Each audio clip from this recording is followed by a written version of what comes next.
My name is Helen Kogan. I am the executive director of NPower in New York and NPower in New Jersey. And it is my privilege to be here to talk about attracting diverse talent to your company. And NPower is the premier organization for that. But the conversation's a little bit different. It's not just about attracting diverse talent, it's about retaining diverse talent. And we've kind of mastered it. So, a little bit about my organization, and then we'll take it away from my esteemed panelists. NPower is a national nonprofit organization. I'm happy to say that we are in 9 states across the country. We started in the early 2000s, and we did something a little bit different in those days. We were a managed service provider by nonprofits for nonprofits. So we were funded by JP Morgan Chase, Accenture, Microsoft to be the nonprofit provider of choice. So if there's a nonprofit or a school that couldn't afford a tech talent, we would be able to give them affordable talent to support their needs. And would you believe that our program, which is now a tech training and workforce development program, started out in one small classroom not too far from here near Penn Station with maybe 16 or 18 students, and I think 12 graduated. This was 2004. And the idea was, why don't we train young adults to be managed service providers, to go to these nonprofits and get them jobs, our own local youth. Well, now in New York City alone and New Jersey, we train 400 people a year. So 400 in New York, New Jersey, about 1,500 nationally, from what was 15, 16, 17 people about 20 years ago. So we've come a very long way. And now the only thing that we do is we work as a tech training provider and workforce development program. So we don't do anything else. We're not a managed service provider anymore, strictly on the talent end. And we are free. We are a nonprofit organization. It's an extremely simple model, our program. We really serve two distinctive populations of students. We serve what we call under-resourced young adults. Those are folks that are 18 to 26, and in many cases do not have the opportunity to leverage a formal college education, although in some cases they do.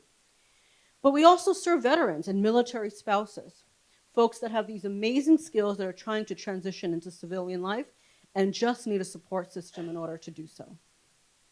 The model is simple through training, nationally recognized certifications like Google CompTIA, social support, making sure that whatever barriers our students have to learning are dissipated, and industry connections. And that's a really big one because this is how all these amazing folks come to us, is industry engagement.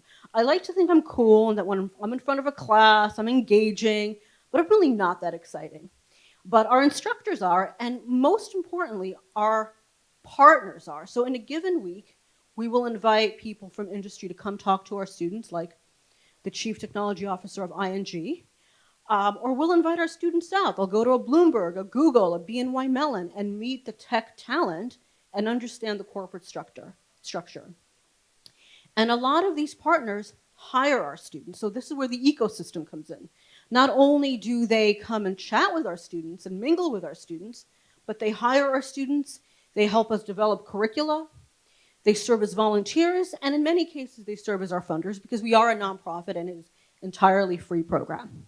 So I'm going to introduce our guests. We have a very diverse panel, but the one thing they have in common is that they believe in the mantra of NPower, which is paying it forward, and they are holistic partners of ours. So I'm going to start with Wayne, and I want to get your name right, Wayne. Wayne is the Director of Network and Plant Maintenance at Andrina and has hired how many people now, Wayne? We have 5 team members that were all hired in the last 8 months. And we have 1 team member who joined our team a year and a half ago and really started the program with us. Wonderful, thank you. And Wayne just gave me a wink this morning and said there's another person that they think they're going to be hiring from NPower. The NPower program, before I sort of give a little bit about myself, the NPower program itself has helped Andrina, a small wireless internet company, grow. We have a footprint here in New York, and we're in New Jersey and Connecticut, and we've expanded down to Delaware. We're now building in Rhode Island, and we have a footprint in Florida. And NPower grads help us build our field team. The reason I like the NPower program is Andrina, as a small wireless internet company, our goal is not just to have a great workforce, but we want a workforce built of people of different backgrounds because they're going to share experiences that help us be better.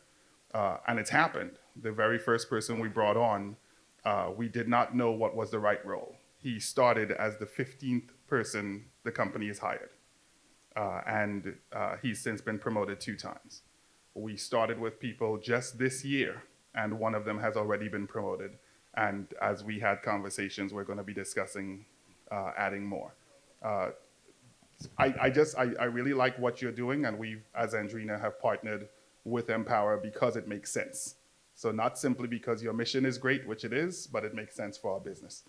A little bit about myself. Over 20 years in the internet. It's fun to say in the internet.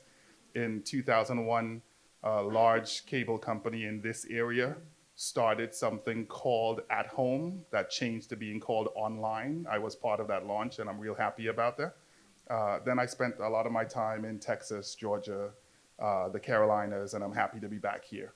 And that experience helped me not just by meeting people with different backgrounds and seeing what they shared with the company, but also allowed me to take all of the pluses that they had and add it to this nice small company we have called Andrina. Hopefully, if I'm back here 2 years from now, I will hear some of you saying, yes, I know Andrina because they now serve my building or my area.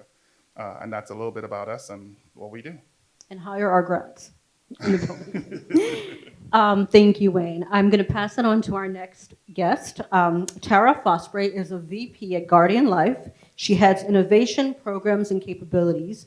And truly, Guardian, and specifically Tara, is a very holistic partner for NPower. So, Tara, tell us a little bit about yourself.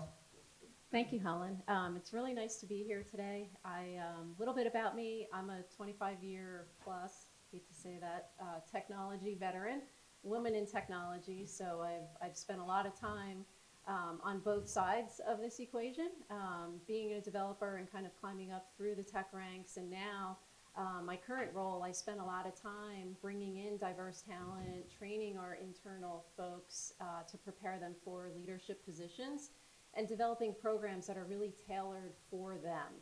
NPower is important to me because it's a way to continue to build our pipeline, and our partnership with NPower is super important. And by holistic, Helen means I'm also involved in the Regional Advisory Board, which is near and dear to my heart, outside of work as well as supporting inside of work.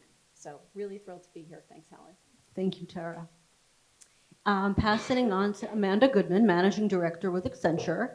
So you may have remembered at the top of our call, at top of our meeting, I mentioned that we were started by 3 corporate partners. Accenture, you may not know this, was one of them. So they go back a lot further than Amanda goes. I think the relationship goes back 20 years. But Amanda, tell us a little bit about yourself. Yes, thank you, Helen. So hi, everyone. Amanda Goodman. I work for Accenture. I'm in our supply chain strategy practice. So I'm on the consulting side. I've had also the pleasure for the last 6 years of serving as our National Relationship Manager for NPower. We have a lot of corporate citizenship partnerships, and NPower is one of our top ones, which means we do a lot of different activities. We do some pro bono work as well as a lot of hiring through NPower. So we've been, and as well as helping identify some of the curriculum and partnering and building some of the curriculum as well. So we'll talk more about that later, but I'm very happy to be here, and I love NPower and the mission. So, thank you. Thank you, Amanda. And last but not least is Michael Adamus. And there's a reason why Michael is the last person to speak, because he brings a very unique perspective. Not only is he an Accenture employee, but he is an alumnus of the NPower program, a true success story. And we have many, many success stories, but this is a person that's particularly near and dear to me because I remember him when he was a very different young man several programs ago. You've done multiple programs with us. So I will pivot to Michael to tell us a little bit about himself. Thank you, Helen. So my name is Michael Adamus. I'm at Accenture along with Amanda. I've been at the company for 4 years. I'm also an alumni of the program. One of the reasons why I decided to take on NPower and go through the program was because my cousin at the time had much success and he and I, we kept talking about it, and I was trying to break into tech. And, after seeing the success that he was having, in that particular moment, he was in the internship phase of the program, and I kind of got brought into the program. I would say grandfathered in would be the term. I remember vividly, we discussed the program, I looked at it, I checked it out, brought me into the office. I'll never forget this. I got brought into the office. I met Helen and the staff members in there, and as well as the teacher that went to teach the course there. And, I've been, with NPower ever since. And even as an alumni, as my way to pay it forward, I also mentor other students that come through the program as well. Thank you, Michael. And what were you doing before NPower? So before NPower was trying to break into tech, so I was doing odd internships at different tech startups as well as working retail. Working retail. So this is not an atypical story to our program about working retail or working in customer service industry. The typical student comes to NPower, New York and New Jersey, making $12,000 a year. So 50% of our students are not working at all, and those that do work part-time minimum wage. The average salary for folks coming out of our program, this is after 4 months of training, and typically it takes between 0 and 3 months to place our alumni. The typical starting salary is over $50,000. So these are folks that are coming to us, some very young, some a little bit older, 18, 26, but veterans are also older, typically early 30s is the sweet spot. They're graduating with jobs in tech, making $50,000 a year or more. They're trained for these jobs, so they have the capacity to be successful. They're paying it forward, but they're graduating debt-free. And it's a conversation that we wanted to have with these folks. So I imagine in Andrina, and Accenture, and in Guardian, pursuing applicants who have a college degree, and in some cases our student do, is de jure. It's exactly what we do. It's been kind of the forte, but programs like ours are suddenly getting destigmatized. And just an anecdotal story before I focus on my guests is when I joined NPower 9 years ago, we would talk to hiring partners, and they were really excited about diversity. And they would say, I want a woman. I'm like, well, we have women in the program. I want a woman of color. You got that. I want a veteran woman of color. I'm like, we got that. But she needs a college degree. And I'm like, well, we don't got that. Or we have very few people that do. But the one thing we did do is in the time since I started, I think we were at 16% in 2014 of female enrollment. We are at 40% female enrollment, primarily women of color. And here is the kicker. For us, it's not just about getting the women in the door. It's making sure they have mentorship and support once they start the program. Half our instructors are now women.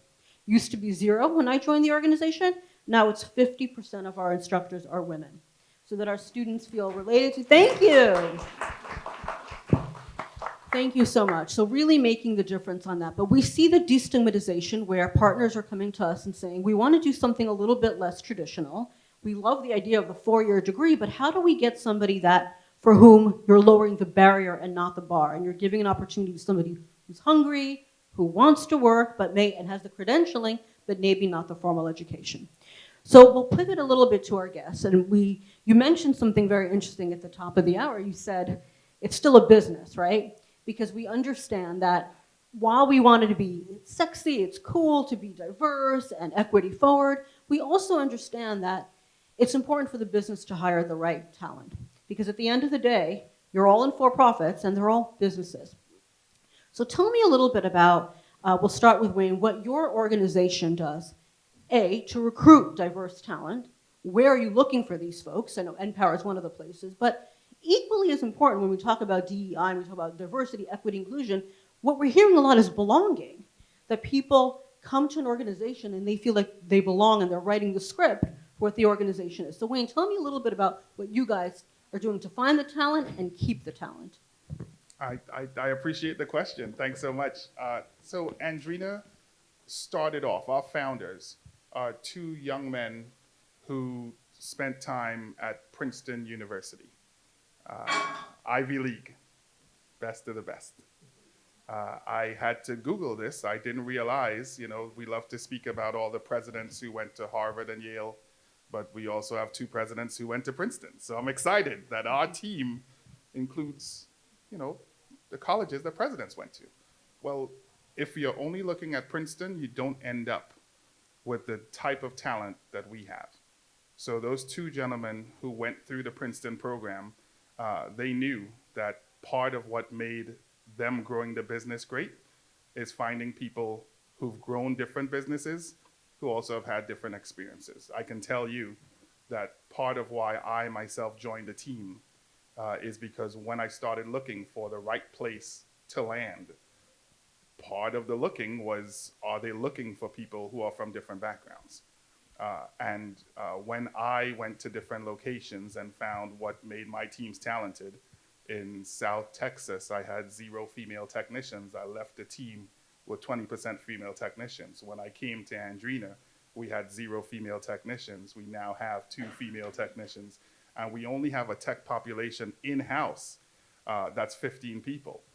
And it was really interesting to say that there are reasons that you want to add people from different backgrounds because they bring thoughts and experiences that help us grow the business. Andrina, also, whenever we're in a community, we don't just want to be in the community, we want to be part of the community. So there are some businesses where the joy of the business is simply we want to ensure that we gain revenue from the people in the area. But we spend a lot of time ensuring that we give back. And because of that, we want to hire people who work in the same footprint. I have 3 team members who live in buildings that we provide service to. And we actively go out looking for that. In addition to that, we don't just look for the buildings that are the excellent high rises, that the fancy people, when I got a fancy title, they started calling me fancy people. Well, we don't just want the buildings that the fancy people live in. So in Jersey City, we've partnered with Jersey City Housing. In Newark, we've partnered with Newark Public Housing. And we provide services there. And some of our people are from that community that then help us bring not just what we want to offer, but understand what the community needs so that we can provide a better service. It really is it's a give and take. It's not simply that we're there and we can look at what we can benefit from them, but we want to understand what the team that's there asks of us, and us really being in the trenches allows us to hear those things, and that's why it's easy for me to hire talent that are not necessarily from the backgrounds that we would call traditional. And honestly, NPower fills that gap. So that's why I'm excited to kind of have these conversations, because we don't have a lot of opportunities to get in front of companies that have that as their priority, but that's an NPower priority. That's great to us. Thank you, Wayne. I'll pivot to Tara.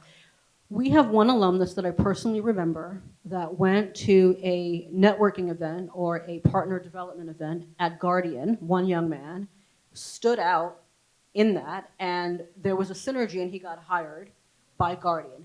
Tell me a little bit about what happened that day and how you met this talent, and then tell me what you guys are doing to keep talent engaged once you recruit them. What are the initiatives that Guardian has in place to make sure the folks are onboarded, that they're understanding the corporate culture, and that is a talent that you've cultivated and will retain long term? Yeah, I remember that day, Helen, actually. I won't say his name, but it was a young gentleman. He was very nervous. I was doing a resume workshop, and I probably met with, 30 or 40 different NPower students that day. And something really stood out to me about him. And people often ask, what's the most important thing when you're trying to start a new career? And to me, it's passion in your belly, fire in your belly. Like, you have it, you want it, you're chasing it. And he just oozed that. Like, he had confidence, he was curious, he was asking questions, he was so easy to talk to, so eager to learn. Anyway, he was looking for something in cybersecurity. At Guardian, I run one of our programs as an early career rotational program. So it's a 3-year program where participants complete 3 one-year rotations within different areas in technology. And then after the program, some of our technology teams, most of them are usually fighting over who's going to hire them out of the program. This person, I offered a position into that rotational program. He was in the program for about 1.5 years, and he left the program early into a full-time position on the security team. So from that interview, by impressing me, he then wowed over the security team and was hired pretty quickly into that. He has since gone on to, I believe he completed the cyber curriculum at NPower. He's also done a few different AWS certifications. So he's doing great. So really thrilled with him. There was another NPower graduate that I also hired that is also doing well. Now, what do we do once we have them? So Guardian has several different ERGs that are there to support when you're in some of our leadership development programs that I personally am involved in. You get a lot of mentorship, particularly from me, probably more than you want, but you get it anyway. It's a very high-touch experience. It's a very high-touch networking experience. I think it's really important for anyone, diverse or not, new coming in, that they really have the opportunity to build that network and that it's a safe experience. At Guardian, a lot of what happens to you in your career happens by those networking moments, not different than most other companies. So there's a lot of that. There's a lot of also coaching and other certification opportunities for them to support their career growth. Thank you for sharing that. And it's not coincidence that we have two folks from Accenture here, that we have one of our hiring partners and that we have one of our alumni who'd gone through the program and is now also getting promoted within the organization. And we always joke at NPower, my colleague here can attest to this, that our favorite day is the first day of class, and folks are so nervous and they think, well, this is too good to be true. She's going to give me a tab and ask me for a tip at the end of the program, and it's not true.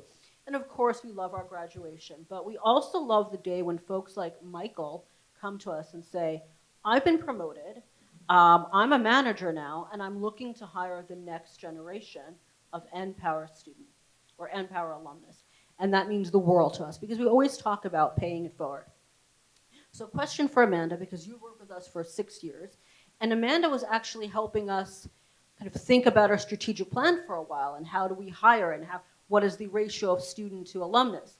Having worked with us for 6 years and kind of gone through the pandemic, knowing so many of the alumni yourself, tell me a little bit about the changes that you've seen in industry, about being cognizant about making sure that our workforce reflects the population that we serve, and specifically what Accenture is doing to keep folks like that engaged. Great, thank you, Helen.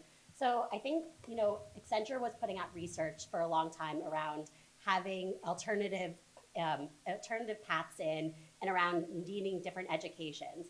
And then we found that we weren't really walking the talk, right? Like we weren't really doing what we were talking about. And so the last few years, we've had major movements to have more apprenticeships. We have a Skills to Succeed internship program, which is with a few of our nonprofit organizations, and NPower is one of the big participants. And what we've seen the last few years, and I think Tara kind of mentioned this too, like there's so much training on the job. The reality is most people, technology is fast-paced. It is always changing. Most of us, what we learned in school or what we learned in our programs is just one piece of what we'll need to learn when we get into the workforce. And so what we found is like we've had, for example, the past 2 years, we've had major uptick in Salesforce. And we found that really all you need is passionate people that care about technology and want to learn and want to be excited. And we can teach them at the company. We can teach them how to do their jobs, how to be successful, how to show up at the client. And they don't actually need to have that same education. They don't have to go from Princeton to be able to succeed at the company, especially given how much the world is changing and how much we have to look like our clients as well, right? So as Accenture, we're coming in, we're working with tons of different companies. We need to reflect what the companies look like as our company as well. And so we've had a lot of success. We've seen our numbers grow, and I think it's been really successful for Accenture, and it's really helped make us actually live up to what we mean when we talk about diversity, when we talk about inclusion, when we talk about what does that really mean and the benefits, and all of these white papers we're putting out. Now actually seeing it and living it and breathing it has been such success for us. Thank you for sharing that. And it makes me pivot very organically to Michael, because when did you graduate from our foundational IT program? So I had graduated in the fall of 2015. 2015, and then you came back and you did additional training program. Computing, yep, in 2017. 2017. So we have a portfolio of programs that we offer our students and alumni. So you've been with Accenture for 4 years, and I know that, and I know personally that Accenture has a very strong culture of making sure that their hires, their young hires, feel connected to the organization, feel that they're at home. Tell me about a little bit about the initiatives that you've seen personally. I know we talked a little bit about what Nicole did, a mentor of yours. Tell me about, from your perspective as a young, talented person coming out of a program like ours, what has Accenture succeeded at, and how do they master getting folks that are coming out of programs that are very young integrated into the organization?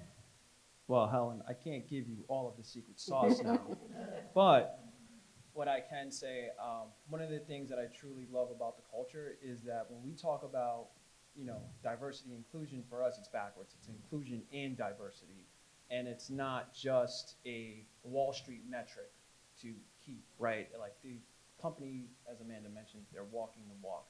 So being able to see leadership, people of color, women and veterans from different backgrounds at the leadership level, as well as managers and even your own colleagues, I think that, reminisce with me. I think the company's efforts on the recruiting side is something I've been really passionate about and really excited to see, because not only is Accenture, pulling in talent from NPower, they're also looking at HBCUs, which for a long time was kind of like, we know about it, but it's in the closet, right? So like now, we're making a huge effort to pull talent out of, HBCUs and all other places that we would not even think of. And if you look at what we're doing as far as like the recruitment cycle, we're now starting at the high school level, right? Where we're bringing them, I think that was the skills program that you mentioned. So just giving, students of color from all walks of life an exposure to like, this is possible. You can, be a part of an organization like this and be surrounded by world-class people. One of the other things I admire, I'm not going to go too much, but, we have career coaches.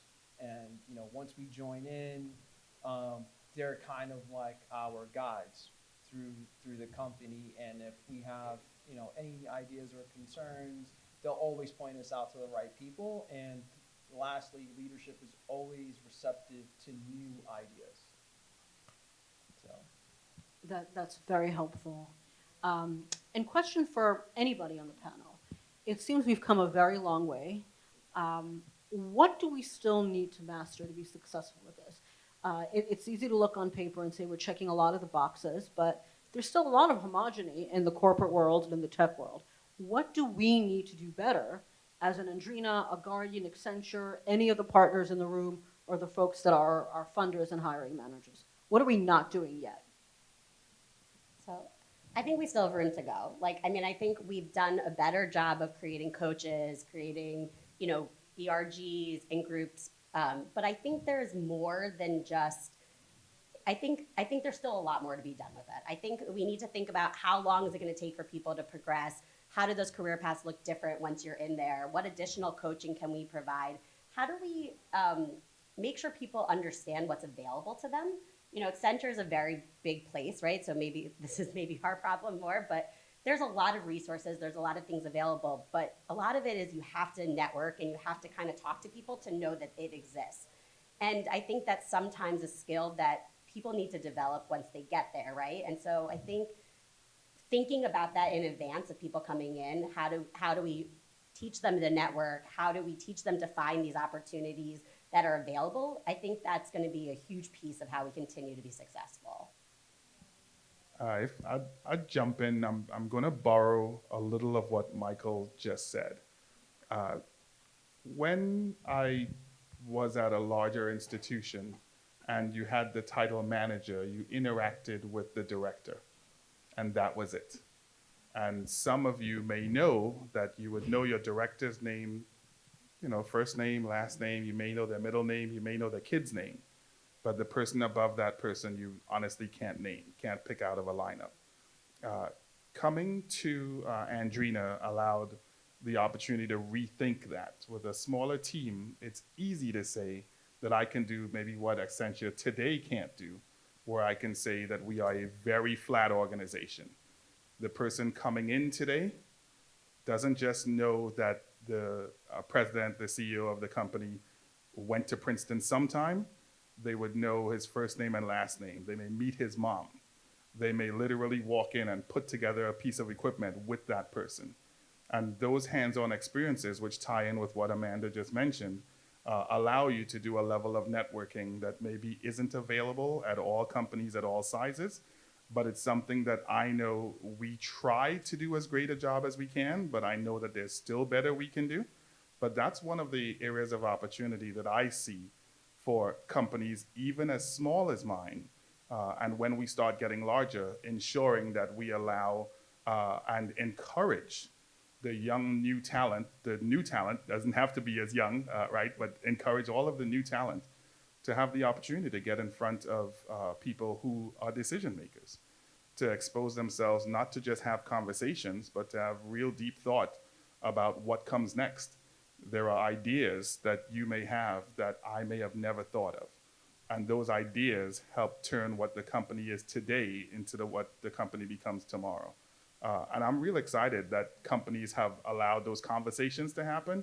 I think I would piggyback on what you said, Amanda, just that we have to do a better job at it. I'm super happy that I can say at Andrina, we do a great job, but it's really because we're tiny. And as we grow, I'm gonna, after hearing this conversation, I'm gonna continue to talk about it to ensure that when we become a team that has 1,000 or a team that has 10,000, that we're having that same level of conversation to ensure that the new talent has an opportunity to get in front of the right people, have their voices heard, and share the messages that honestly help us become whatever the next generation of company is. I love that. So, Let me just add in one quick thing. It's hard to top those, but I think we can't take our foot off the gas pedal. We have to keep going, and it's easy to sort of get some of those wins and, you know, kind of sit back a little bit, but we can't do that. We have to keep going. We have to keep pushing forward. We have to keep finding new ways to reinvent how we're doing things, how we're looking at recruiting, how we're looking at building our pipelines. So I think it's all of this and more. Just keep going. thank you. No pressure, but it's on your generation. Oh, man. So I just want to take some time to jump in on the topic as well. I think ultimately we'll, you know, not just keeping the foot on the gas pedal, but I think also we say the word talent. What does that even mean? You look at a job application and the checkbox is there. Do you have a college degree? And we have like these I mean, I've seen the memes on LinkedIn. We all have seen it, right? Entry-level job, master's required, right? I think we need to rethink like what is talent, what do we really need, and you know, like you mentioned, not lowering the barrier, but not the standard. And I think everybody in this room, whatever company you work for, we can all take that out of from this conversation and just rethink like what is talent? What are we actually looking for, right? Because a degree is all fluff. Talent is completely different. And how do we support that talent when we have it in our hands? I know we have a little bit of time, guys, so I'd love to open it up to the audience. Yes? So when you go back and think about... When you go back and you think about talent, agree 100% with you, right? There's lots of other fluff, and let's get to the roles we need. What else do we need to do to help people who perhaps have not had experience in the workforce at the level that we're bringing people in to ensure that they are successful in the workforce, not at a corporate level now where perhaps that hasn't been where people work before, or they're coming directly out of school? What do you see, right? And that's partly talent that's not coming from a college, but also people who are coming from schools.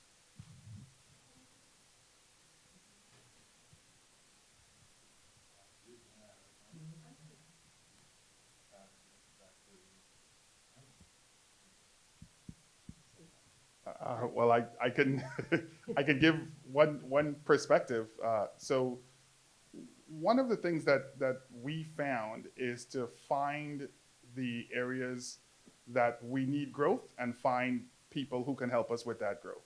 And you are 100% spot on that it is not necessarily a college conversation. There are people who are coming out of college that maybe don't have 3 of the 10 boxes that we want checked. On the selfish side, I can tell you that what we did is we partnered with NPower. I actually had direct conversations about what we need and what the skill gaps were, in including conversation gaps and understanding gaps and a lot of different items that teams like them can help with. Now, I speak today about NPower. We partnered with another team called Block Power that offered similar talent, but from different people from a different background. And the key for us was to understand what the skill gap was and then find teams that helped us fill that skill gap. And I can tell you that I know I'm offering maybe a lot of praise to the NPower program, but they really did sit down and listen, understand what we wanted, and then have real conversations with their grads and people in the program for what specifically would help us on day one. We have an internal training program for people who come right out of trade school or from a competitor that we can bring in, and we'd be happy to upskill, but it still requires the upskilling. And I'm way happier to have great conversations with people who are willing to reach out, understand what we need, and help them be ready so that on day one we can slot them right in and really be successful. I don't know that there's a great answer at all the levels. I'm sure at the executive level that would be a little challenging, but in the entry level and the early management and the mid management, all of those are things that I know that there are teams that can help us with. And for us personally, we've been able to work with 2 companies that helped us. And Wayne, if I may add, because that's a great point, I think our programs are very nimble. We're small.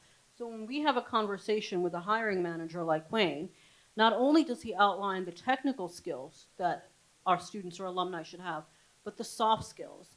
And we have a professional development manager integrated into our program that helps our students navigate that. There's a reason we go to corporate sites on Thursdays and our folks are meeting the corporate community to understand what that culture is like. So we have the luxury of actually cultivating a very experienced workforce that when they hit the ground running, they're not perfect. I mean, there is going to be an orientation and onboarding that they need to do, but they've kind of nailed it, and they're not just stumbling blind. They have a support system, and they can come back. So it may mean that organizations like ours are a viable option because we have the capacity to work with a smaller group. I mean, we work with 400 people, and we have a staff of 30. Think about a community college. Think about a 4-year college. And you're putting out how many people a year and how many people are supporting them? So 30 people to support 400, but our success is through the roof. When we recruit talent for the program, we have almost 90% graduation rate. We have an 85% placement rate. Some of our students that go into the corporate world end up making $80,000 right out of the program, and they could be 18. So programs like ours have a special key, and I think it's because we can offer the one-on-one support. I know we have a little bit of time, so I'd love to open it. Yes, the woman in the red. This morning, the opening panel mentioned how, culturally we all want the DEI shift, but there's still a mindset lag. And I want to ask the employer partners, when it comes to not just skills, right? Because someone can have all the right skills, but perception of polish and changing mindsets internally around that. How have you tackled that? Because while I think there's an appetite for a change, I think even when students come in with this skill set, I work in an upskilling company. There's still certain perceptions of polish, accents, things like that. How have you guys overcome those things internally? I can speak to that a little bit, just from Guardian's perspective. So we're trying to build a pipeline of inclusion and really kind of saying it and doing it and giving that support to folks. So I think, again, a lot of this comes down to what support systems are available for folks coming in once they're here, right? NPower does a great job at preparing them for the role, but what's happening when they get there? Do they have the right mentorship? Do they have the right support? Do they have somebody that's got their back? Do they have somebody that's kind of pushing them, in the right direction and stuff? And I think even to the other gentleman's question, around like what happens when they get there, you have to have teams and people in leadership that are accepting and prepared to sort of take on this journey and really be invested in it, because it's an investment. It's an investment that you make in your people just like you make in everything else. And I think similar at Accenture, we've also done a lot of like development programs. So, I mean, I think it goes to your question as well. Like a lot of people are starting, maybe this is their first job, right? They don't necessarily know how to be polished. Even if they have, a more traditional education, it doesn't really matter, right?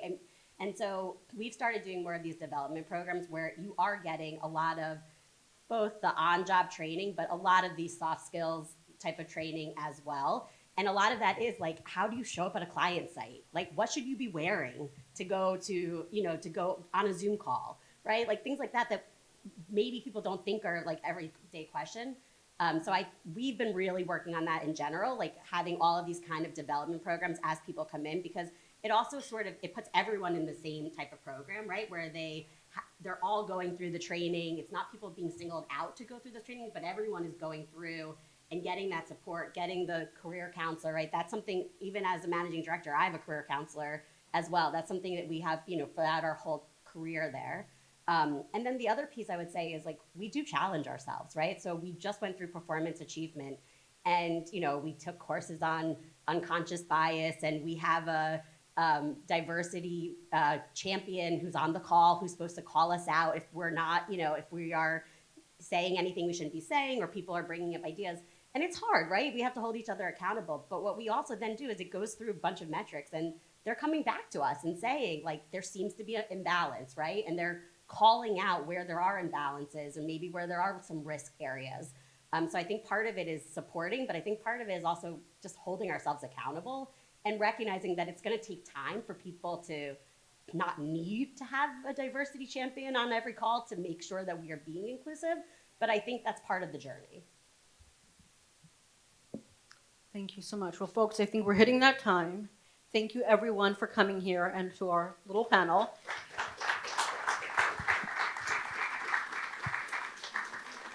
Thank you to our guests, to Wayne, Tara, Amanda, and Michael. It was a joy seeing you. And folks, if you're interested in continuing the conversation, my colleague Dioslin and our peer is just around the corner on the terrace. We have a little table set up, so if you're excited about partnering with us, please introduce yourselves. Thank you all very much.